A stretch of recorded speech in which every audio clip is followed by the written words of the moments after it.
So what's up? Kamusta? Ayos ba tayo dyan? So nandito tayo sa may Rusi Baliwag branch para sa update natin ngayong 2026. Bagong taon, bagong motor, update para dito sa may Rusi Cyclone 400i. So sa tingin nyo, sulit nga bang bumili ngayong 2026? At magkano nga ba to? Ito ay bagsak presyo ngayon ngayong 2026. Okay, so sa mga naghahanap ng ganitong motorcycle, available nga po ulit dito sa may Rusi Baliwag branch. So tara, alamin natin yung presyo at yung specification kung sulit nga ba to. Samahan nyo ako, walk around na natin to, ayos na ayos siya.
So yun ang mga boss, no? Available nga po ulit dito sa may Rusi Baliwag branch itong Rusi Cyclone 400i. Okay, so ito yung classic bike na 400cc na legal express legal, binaliktad din, express legal at magandang specification, talagang quality dahil nga kay Cyclone mismo gawa ito at doon nang galing talaga to. Kaya kung nagtataka kayo bakit mahal siya, okay, dahil nga, syempre, etong Cyclone na to ay dun mismo sa Cyclone binild.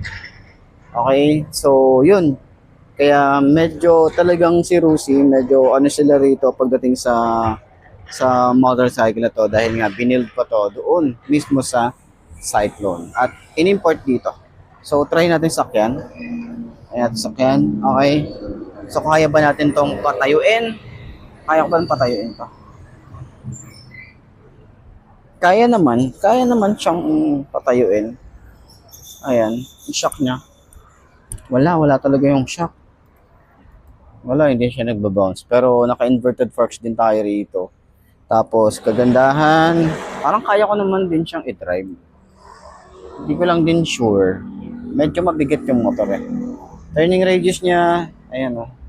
Pag lumiko tayo, masyado tayong banat na banat. Alam mo yan? Banat na ganyan o. Tapos medyo mabigat nga yung motor kaya kailangan may workout tayo rito pagdating sa mga tuhod natin. Kailangan sanay tayo sa ganito. Ano, sobrang tingkayad. Sobrang bukaka kasi nito. Pero pag naitayo mo naman siya, ano naman siya eh, kaya naman. Actually kaya naman talaga. Basta payat kong to, no? Payat ko, nakaya ko to. Ayan, di ba? Pwede rin naman pala. Kaya naman pala. Pero kasi bibigat pa to dahil kapag nag-full tank tayo ng gas, tingnan nyo naman napakalaki ng gas tank na ito. Hindi ko lang din sure kung 16 liters siya ang kasya dito. Okay. Pogi din naman. Pwede rin tayo mag-angkas dito. Ayan, para tayong artistahin dito. Pero sana ganun. Ganyan siya ka ano. Ganyan siya ka taas.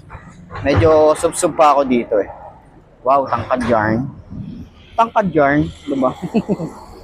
So, ayan, sa tingin nyo, sulit nga ba? No? Wala akong masyadong masabi sa motorcycle na to. Pero nagugupuhan ako sa motorcycle na to kasi nga, classic na bike.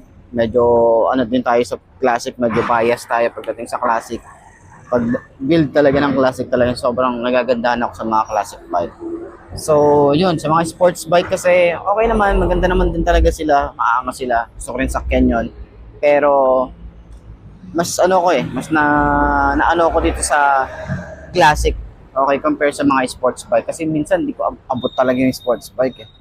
So, ayun, sa tingin nyo, sulit nga ba ang presyo nito at yung specification ng Rusi Cyclone 400i? Comment nyo naman yan. At para din sa lahat ng mga nakagamit na, comment nyo yung mga naging experience nyo sa motor na to.